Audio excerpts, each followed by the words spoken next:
общем, короткое видео, как быстро чистить карася. Обрезаем сразу плавники.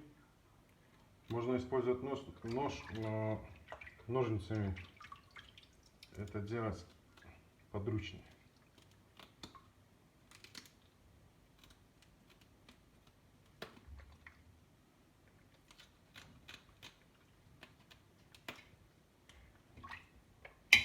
И берем ложку. Но у меня карась небольшой, поэтому буду использовать чайную ложку. И от хвоста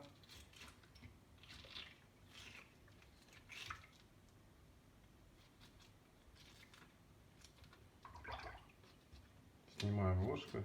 Снимается очень хорошо.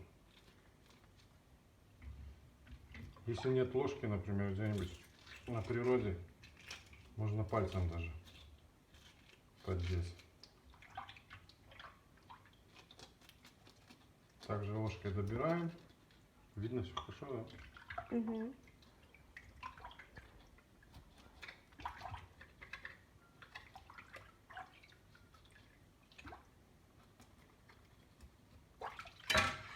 Ну и потом дальше обязательно нужно чистить ножом от бырдыка ус.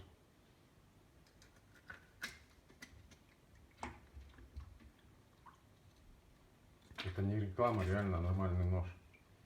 О, блин, даже перерезал лишнее. Ну и кишки уже все знают, как снимать, высовывать.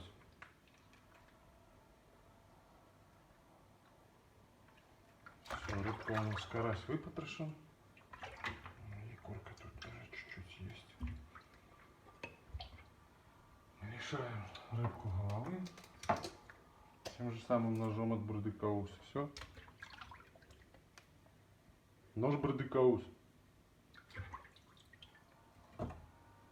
Отрубай. Хочу дополнить, этот нож выиграл в розыгрыше 20 июля. Вот такой вот красавчик. Вот ножны от него в бычьем хвосте. А вот и сам красавчик.